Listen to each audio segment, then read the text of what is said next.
मेरे साथ बोलिए, ऐसी कोई बीमारी नहीं, जिसकी कोई दवाई नहीं, ऐसी कोई समस्या नहीं, जिसका समाधान नहीं। दुनिया में ऐसी कोई बीमारी नहीं है जिसका इलाज नहीं है, और दुनिया में ऐसी कोई समस्या नहीं है जिसका इलाज नहीं है। जो समस्याएं भारत में हैं, ये विश्वव्यापी समस्या नहीं है, ये पूरी दुनिया में समस्या नहीं है। भारत में घुसपैठ होती है, चीन में तो नहीं होती है, इसका मतलब वर्ल्ड वाइड प्रॉब्लम तो नहीं है। भारत में लोग 18-18 बच्चे पैदा करते हैं, चीन में केवल 2 ही करते हैं, इसका मतलब इसका भी इलाज है। भारत में ड्रग स्मगलिंग है, सिंगापुर में तो नहीं है, इसका मतलब ड्रग स्मगलिंग का भी इलाज है। भारत में लेखपाल भी घूस लेता है, पटवारी भी घूस लेता है, हवलदार भी लेता है, थानेदार भी लेता है, तहसीलदार भी लेता है, पेशकार भी लेता है।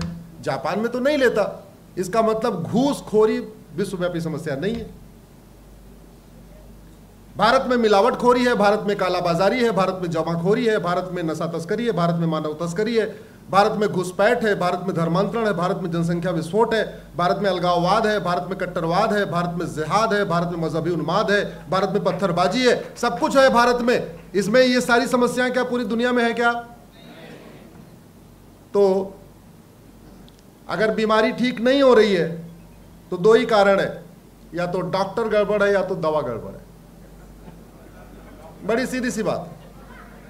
बीमारी ठीक नहीं होने का मतलब या तो डॉक्टर गड़बड़ है या तो दवा गड़बड़ है। लेकिन सच्चाई यह है कि डॉक्टर से बीमारी का रिलेशन नहीं है। बीमारी डॉक्टर ठीक नहीं करता, बीमारी दवा ठीक करती है। बीमारी इंजेक्शन से ठीक होती है, बढ़िया दवाई से ठीक होती है, बढ़िया इंजेक्शन से ठीक होता है, बढ़िया वैक्सीन से ठीक होती है, डॉक्टर से नहीं। डॉक्टर थोड़ी शरीर के अंदर जाता है, अंदर के अंदर इंजेक्शन जाता है, वैक्सीन जाती है, टैबलेट जाती है, सिरप जाता है, कैप्सूल जाता है। तो इसका मतलब अगर टैबलेट ठीक हो जाए, सिरप ठीक हो जाए, इंजेक्शन ठीक हो जाए, कैप्सूल ठीक हो जाए, तो बीमारी ठीक हो जाएगी। अच्छा, ड्राइवर बहुत अच्छा हो लेकिन गाड़ी खराब हो, यात्रा सुरक्षित हो सकती है क्या? जोर से बोलिए सर। अगले 1 घंटे तक ऐसे ही बोलना है, एक तरफा कुछ नहीं होगा, लगातार आपको बोलते रहना है। हमारी बहनें बैठी हुई हैं, आपको खाना बनाना बहुत अच्छा आता हो, आपका तेल मसाला गड़बड़ हो, आप अच्छी इडली बना सकती है क्या? अच्छा उत्तपम बना सकती है क्या? नहीं। मिस्त्री बहुत अच्छा हो, सीमेंट बालू गड़बड़ हो, अच्छा घर बन सकता है क्या? सुरक्षित घर बन सकता है क्या? नहीं। वैसे ही शासक बहुत अच्छा हो, जब तक नियम कानून अच्छा नहीं होता तब तक किसी भी समस्या का समाधान नहीं होता। भारत में जितनी समस्याएं हैं वो इसलिए ठीक नहीं हुई कि डॉक्टर तो बदलते रहे लेकिन दवाई नहीं बदली है, और डॉक्टर बदलने से बीमारी ठीक नहीं होती। अच्छा, हम लोग कितने सेल्फिश हैं। क्योंकि ये वीडियो लगभग 4-5 करोड़ लोगों तक पहुंचेगा, इसलिए इसको अपने ऊपर मत लीजिएगा, आप लोग इससे एग्जेम्प्टेड है।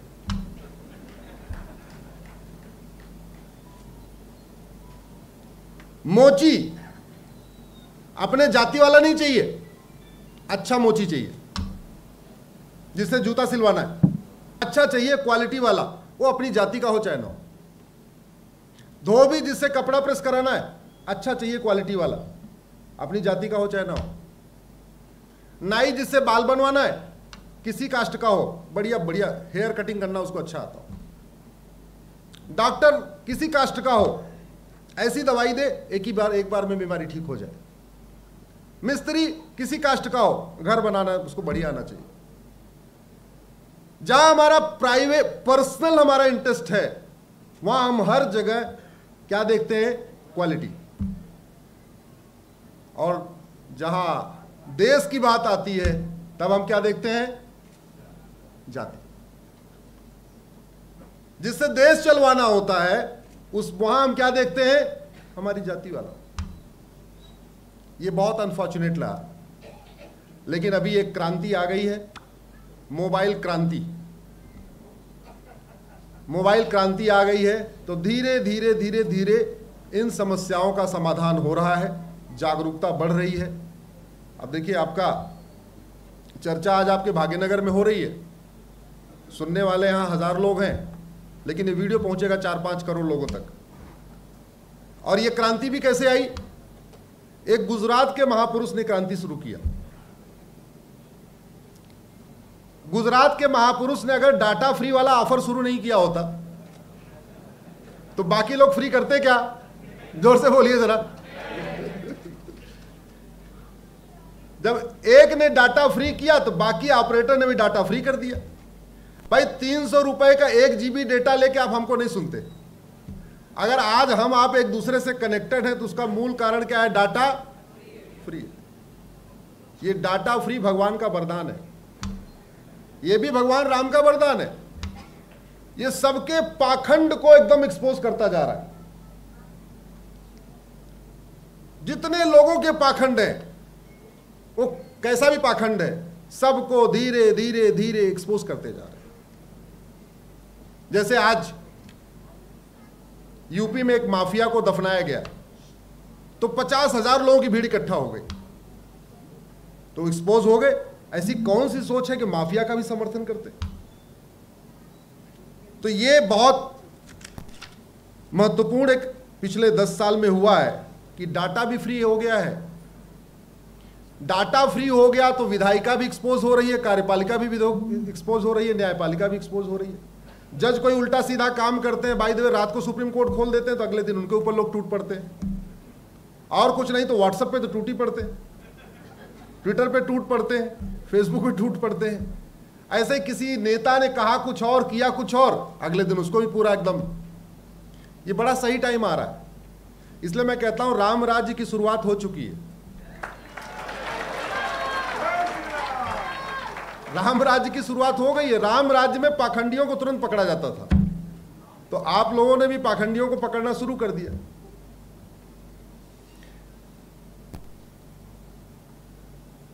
दुनिया के जिन देशों में बहुत तगड़ी अशांति है, उनका एक बेसिक कैरेक्टर देखिए आप। दुर्योधन का ननिहाल गंधार, जहां से माता गांधारी आई थी, शांत समृद्ध खुशहाल था।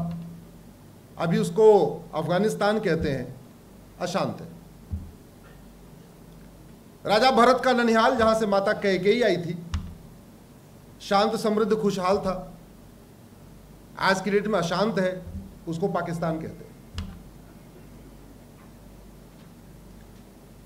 पर्शिया शांत समृद्ध खुशहाल था, आज की डेट में अशांत है, उसको ईरान कहते हैं, जहां 100% पहले पारसी हुआ करते थे।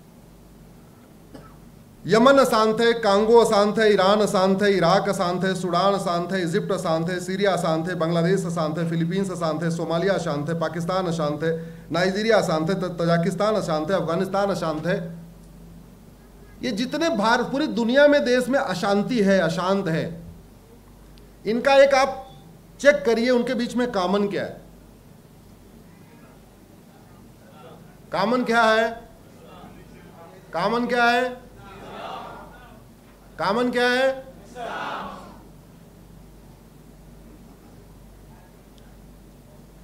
और भारत में अब आगे देख लीजिए, आज की डेट में 9 राज्यों की डेमोग्राफी बदल चुकी है, 200 जिलों की डेमोग्राफी बदल चुकी है, 900 तहसीलों की डेमोग्राफी बदल चुकी है। मेरी एक PIL चल रही है सुप्रीम कोर्ट में, इसी डेमोग्राफी के ऊपर चल रही है। एक PIL CA पे भी चल रही है, CA लागू किया जाए। CA लागू करने के लिए एक PIL चल रही है, CA खत्म करने के लिए 236 PIL चल रही है, 236। NRC लागू होना चाहिए, उसकी एक PIL चल रही है। NRC नहीं लागू होना चाहिए, उसकी 22 PIL चल रही है। पॉपुलेशन कंट्रोल होना चाहिए, उसकी एक PIL चल रही है, और कंट्रोल नहीं होना चाहिए, उसकी KPI चल रही है। हमारे पास अगर आप इस पॉपुलेशन को देखिए तो हमारे पूर्वज कहते थे कि जितनी चादर हो उतने पैर फैलाओ। ये हमारे यहां कहावत कही जाती थी। सब लोग हिंदी समझते ना भैया? हमारे पास जमीन दुनिया की 2% है मात्र। पानी हमारे पास दुनिया का केवल 4% है और जनसंख्या हमारी दुनिया की 20% हो चुकी है। ऑस्ट्रेलिया का क्षेत्रफल हमसे 3 गुना ज्यादा है। ऑस्ट्रेलिया की पॉपुलेशन 2 करोड़ है और हम ऑफिशियली 145 करोड़ है, अनऑफिशियली 150 करोड़ है। कनाडा का क्षेत्रफल हमसे 3 गुना ज्यादा है। कनाडा की जनसंख्या 4 करोड़ है, हम 150 करोड़ है।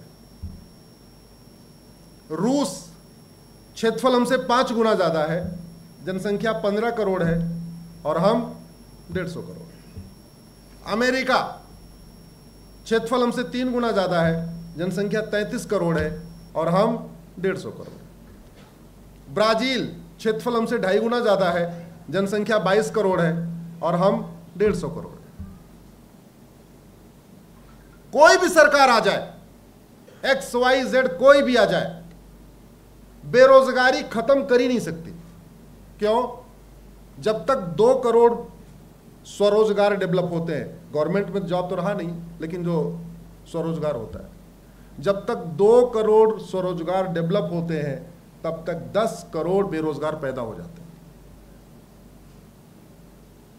कोई भी सरकार आ जाए, सबको घर दे ही नहीं सकती।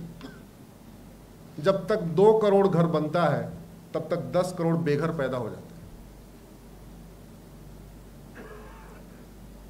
और जितनी समस्याएं हैं, आप इसकी वाईफाई एनालिसिस करिए।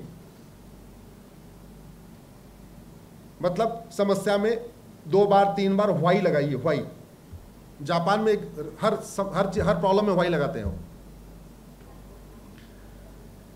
पानी गंदा है, क्यों? डिमांड ज्यादा है, पानी कम है। हवा गंदी है, रूट काज पॉपुलेशन कम।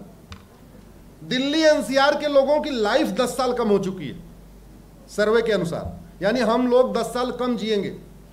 जीना चाहिए हमें 90, तो हम जिएंगे 80। हमारी लाइफ कम हो चुकी है। Root cause air pollution, water pollution, noise pollution.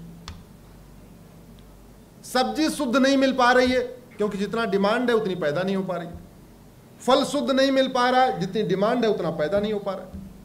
दूध शुद्ध नहीं मिल पा रहा है, जितना डिमांड है उतना पैदा नहीं हो पा रहा है। सबको रोजगार क्यों नहीं मिल पा रहा है? जितना डिमांड है उतना पैदा नहीं हो पा रहा है। अपराध बढ़ता जा रहा है क्योंकि लोगों को रोजगार नहीं मिल पा रहा है, तो चोरी करेंगे, लूट करेंगे, झपटमारी करेंगे, एक्सटॉर्शन करेंगे, मोबाइल स्नैचिंग करेंगे, चेन स्नैचिंग करेंगे, कुछ ना कुछ तो करेंगे ना खाने पीने के लिए। अपराध का रूट काज। अगर आप प्रॉब्लम की रूट काज एनालिसिस करिए तो 50% प्रॉब्लम का रूट काज है पॉपुलेशन एक्सप्लोजन। 50%। चाहे वो जल जंगल जमीन की समस्या हो, रोटी कपड़ा मकान की समस्या हो, गरीबी की, भूखमरी की, कुपोषण की, प्रदूषण की, air pollution, water pollution, noise pollution, सड़क पे भीड़, रेल में भीड़, जेल में भीड़, तहसील में भीड़, थाने में भीड़, जहां देखिए भीड़ ही भीड़। 5 करोड़ मुकदमे पेंडिंग पड़े हुए हैं। एक मुकदमों से अगर एक परिवार टेंशन में है, एक परिवार में 6 आदमी हैं, तो 30 करोड़ लोग टेंशन में भारत में मुकदमों के कारण। सरकार कुछ भी कर लेगी, कितनी कोर्ट बना ले, मुकदमे खत्म ही नहीं हो सकते इतने। क्योंकि जब पॉपुलेशन बढ़ेगी, कॉन्फ्लिक्ट बढ़ेगा, कॉन्फ्लिक्ट बढ़ेगा तो क्राइम बढ़ेगा, क्राइम बढ़ेगा तो मुकदमा बढ़ेगा। कॉन्फ्लिक्ट बढ़ेगा, मर्डर होगा, रोड रेज होगा, ये होगा, वो होगा, जगह पे कब्जा होगा, फला होगा, फला, तो क्राइम बढ़ेगा, क्राइम बढ़ेगा तो कुछ भी कर। 30 करोड़ लोग भारत में मुकदमों के कारण टेंशन में, एक अमेरिका के बराबर। इसलिए मेरा यह मानना है कि सबसे पहले भारत में जो जरूरत है वो है हम दो, हमारे दो, सबके दो।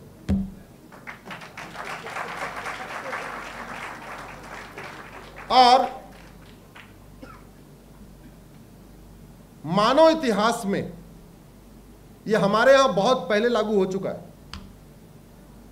ये कोई नई बात नहीं बता रहा हूं। जो पूरी दुनिया में रामराज्य की बात होती है, उसका एक बड़ा कारण है। हम जिन चीजों को अभी लागू करने के लिए सोच रहे हैं ना, भगवान श्री राम ने हजारों साल पहले वो सारे सिस्टम लागू कर दिया है। आप खुद सोचिए, चक्रवर्ती नरेश भगवान श्री राम को कौन अपना दामाद नहीं बनाना चाहता होगा? उस समय के कौन ऐसा राजा रहा होगा? लेकिन भगवान राम ने कितना विवाह किया? ऐसा कौन होगा नहीं जो लक्ष्मण को अपना दामाद नहीं बनाना चाहता होगा? लक्ष्मण जी ने कितने विवाह किए? एक। ऐसा कौन होगा जो भरत को अपना दामाद नहीं बनाना चाहता होगा? भरत ने किया एक।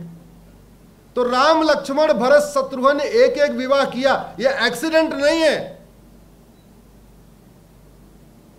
भगवान राम के 2 बच्चे, लक्ष्मण जी के 2 बच्चे, भरत जी के 2 बच्चे और शत्रुघ्न जी के 2 बच्चे। यह एक्सीडेंट नहीं है। ऐसा क्यों? किसी को न 1 हुआ, न किसी को 3 हुआ, सबके 2 ही 2। तुलसीदास जी लिखते हैं, दुई सुत सीता सुंदर जाए, लौकुश वेद पुराणन गाए। उत्तरकांड में इसकी चर्चा है। वाल्मीकि जी ने भी लिखा हुआ है, तुलसीदास जी ने भी लिखा हुआ है। मानव इतिहास में सबसे पहले हम 2, हमारे 2, सबके 2 लागू करने वाले भगवान श्री राम।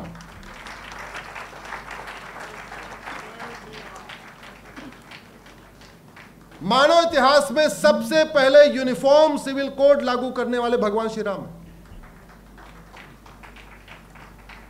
मानव इतिहास में सबसे पहले यूनिफॉर्म एजुकेशन पॉलिसी लागू करने वाले भगवान श्री राम। अभी हम नई एजुकेशन पॉलिसी की बात कर रहे हैं। उस समय उन्होंने तय किया था कि मंत्री और संतरी के बच्चे का सिलेबस एक होगा, करिकुलम एक होगा। ऐसा नहीं होगा कि मंत्री का बच्चा अलग किताब पढ़ेगा और संतरी का बच्चा अलग किताब पढ़ेगा। हालांकि उसकी शुरुआत पहले हो चुकी थी। राजा दशरथ जी ने उसको इंप्लीमेंट किया था, उसके पहले राजा रघु ने इंप्लीमेंट किया था।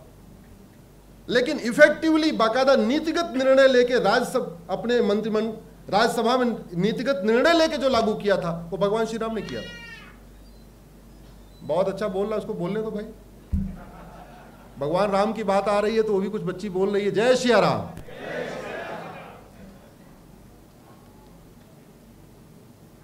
लेकिन हमने क्या किया? न दुनिया से सीखा, न अपने रामचरितमानस से सीखा, न रामायण से सीखा। राम राज्य की चर्चा तो हुई, और लेकिन वो आएगा कैसे उस पर चर्चा नहीं हुई। राम राज्य का वर्णन उत्तरकांड में है। वो कहते हैं, सब नर करई परस्पर प्रीति, चलई स्वधर्म निरत श्रुत नीति।